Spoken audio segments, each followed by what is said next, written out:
Hey guys, what's going on? It's Matt from Fierce Gaming back today with another video on Overwatch. Today with the recent Summer Games patch, I thought we would do a video that goes somewhat with that theme, so we're taking a little break from our three-part series covering which support heroes have the best synergy with which DPS and tank characters. Next week we're actually going to do a video on Sombra, how to play her since the recent changes. That was requested, so I'll be covering that next week, but after that we're going to go ahead and finish up that three-part series concluding with the tanks. Now if you haven't seen the first two videos on the DPS offense and defense heroes, I will put a link in the top right corner right now. Check that out. But today we're actually going to be talking about the most fun heroes to play in Overwatch. Now the game's been out for a couple years now, so you've probably had the pleasure of playing them all, but if you are new to the game or if you're just kind of stubborn and like playing the same characters, I advise you to try them all, specifically the three we're going to talk about today. So if you enjoyed the video, leave a like, comment below, and definitely subscribe to the channel. Now of course this is going to be subjective, so if you don't agree,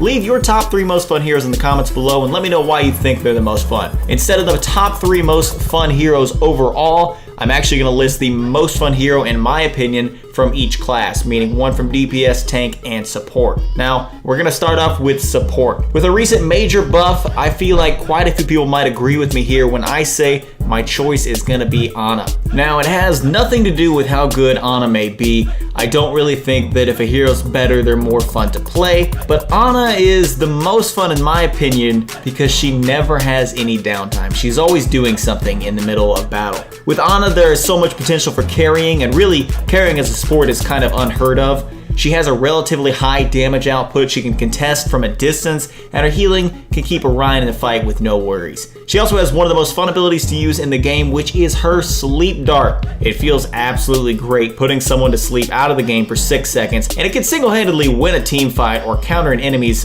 ultimate ability. Now if you've never done it, one of the best feelings you can have when playing Overwatch is sleeping and ulting Genji when he's nanoed, or a Bastion in turret mode. It feels absolutely great putting them out of the game for the 6 seconds and wasting their ult. It feels like you've honestly outplayed your opponent. Now her anti-nade is something that allows for major punishment of bad play, or it can save your own teammate who is maybe overextended or playing poorly. The biggest downside to playing Ana is she is very mentally demanding. To play her with the full potential, you have to constantly be thinking, aiming, doing something. You never have downtime, which is why she's fun, but it also makes her incredibly demanding to play. She is very tiring. So if you are a streamer or if you're just starting and you're amazing at Ana, you're gonna find out real quick she will demand your attention, and it's mentally rough. Up next, I want to cover the tanks, and I've actually decided to nominate 2 tanks for somewhat opposite reasons. Now, my first choice is D.Va, and I choose her for almost the same reasons as Ana. She always has something to do. Between her mobility, offense capabilities, and her defense matrix, which can really carry if used correctly. I mean, it is very hard to play her to her full potential, but once you utilize, she is amazing. She can do so many things. Now, it's a lot of fun to use her defense matrix to eat an enemy's ultimate or render an enemy Bastion useless for 2 seconds, but like Ana, she's very mentally draining if you play her optimally, which is why my second choice is going to be Winston. Now, back to D.Va for just a moment. D.Va has one of the most fun ultimates to use in a game. It's not hard, it's incredibly easy to use, but to use it correctly, it is somewhat difficult. It takes a great knowledge of the map. There are many map tricks. I advise you to look those up on YouTube if you're a D.Va main and you've never checked them out yourself. There are so many things that you can do with that D.Va bomb that is just absolutely ridiculous, and it will catch your enemies off guard all the time. Now, let's go ahead, let's move on to Winston. I nominated Winston for my second choice because he's not mentally draining. Winston's relatively easy mechanical skill floor is very refreshing to someone who just likes to play and relax. His high mobility means you can use whatever playstyle you would like, aggressive, pounce, or just a defensive playstyle. Winston is a lot of fun to play and he's pretty easy to pick up, but I'm definitely not saying he's easy to master. I definitely advise you to try him out if you haven't already. He is so much fun. And also with Ana's recent buff, her popularity has risen greatly, and Winston is, in my opinion, the best nano target out there. Finally, we move on to DPS. Now, anyone who has watched my other videos or knows me personally already knows what my choice is. I'm gonna have to go with Tracer, although I could hear arguments for Genji. Now, Tracer is my most fun character, in my opinion, because of several reasons. First of all, her high mobility. This allows you to 1v1 duel almost every character in the game relatively safely. In an isolated environment or free-for-all, she is the best pick out there in my opinion. She deals insane amounts of damage at very close range, so killing people before they can respond, it is so much fun. Now, with her blinks getting very close to a target to secure the kill, it's pretty easy. It's not dying that makes Tracer tricky.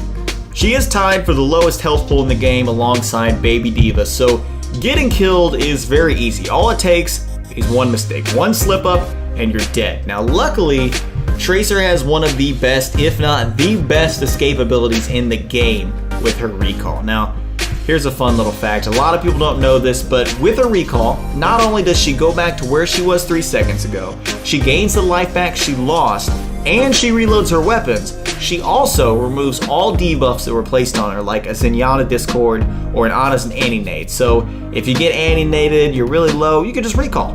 None of that matters anymore. I think the main reason Tracer is so much fun is because she has the highest skill ceiling in the game, meaning you can almost always get better. This is why many pros and analysts dub her as, the hardest character in the game. She's not the hardest to play, she's not the hardest to pick up, she's the hardest to master.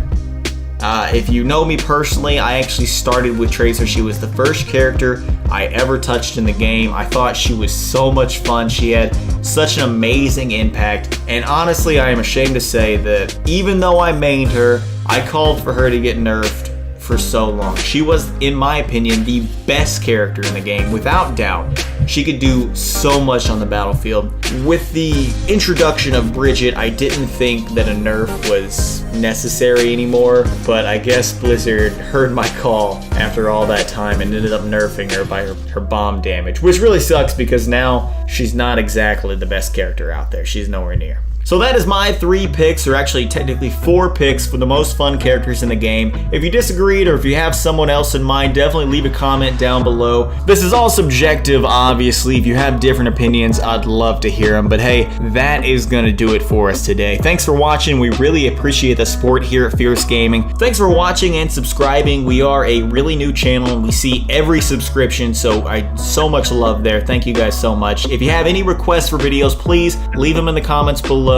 I've been requested to do a video on the new Sombra and how to play her, so that is coming up next. And after that, we're going to finish up the 3-part series on the support hero synergy with everyone else. Last but not least, we are covering the tanks, so make sure to check that out when it comes out. If you have anything else in mind, please don't be shy. Leave it down there in the comments. I'll see if I can get it out there in the next couple weeks. I would love to do that for you guys. Please subscribe, get notified every time one of our videos goes live, and once again, so much love. This is Matt from Fierce Gaming signing off. I'll see you guys out there.